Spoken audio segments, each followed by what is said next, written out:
ലോകത്തിലെ ഏറ്റവും വലിയ ലിഖിത ഭരണഘടന പ്രാബല്യത്തിൽ വന്ന് ഒരു സമ്പൂർണ്ണ ഡെമോക്രാറ്റിക് റിപ്പബ്ലിക് രാജ്യമായി ഇന്ത്യ മാറിയ ദിവസമാണ് റിപ്പബ്ലിക് ദിവസമായി നാം ആഘോഷിക്കുന്നത്. 1950 മുതൽ എല്ലാ വർഷവും ജനുവരി 26-ന് ഇന്ത്യയിൽ നാം റിപ്പബ്ലിക് ദിനം ആഘോഷിക്കുന്നു.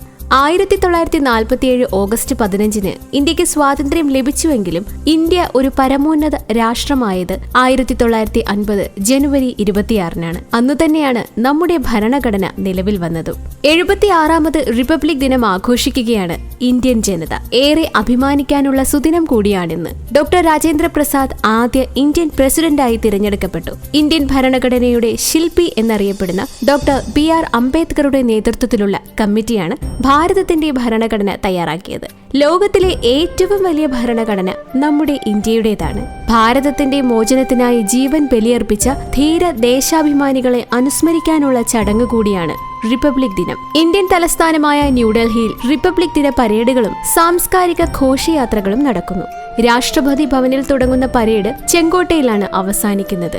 കരസേനയും നാവികസേനയും വ്യോമസേനയും പരേഡിൽ പങ്കെടുക്കും. ഇന്ത്യൻ സൈന്യത്തിന്റെ പരമോന്നത നേതാവായ രാഷ്ട്രപതി സല്യൂട്ട് സ്വീകരിക്കും.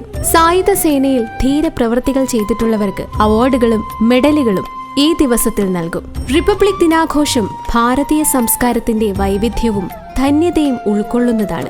നമ്മൾ എല്ലാവരും രാജ്യത്തിന്റെ ഐശ്വര്യത്തിനും വികസനത്തിനും വേണ്ടി പ്രയത്നിക്കണം. നമ്മുടെ രാജ്യത്തെ മികച്ച രാജ്യമാക്കി മാറ്റുവാൻ നാം ഓരോരുത്തരും പരിശ്രമിക്കുമെന്ന് നമുക്ക് പ്രതിജ്ഞയെടുക്കാം. ജയ് ഹിന്ദ്.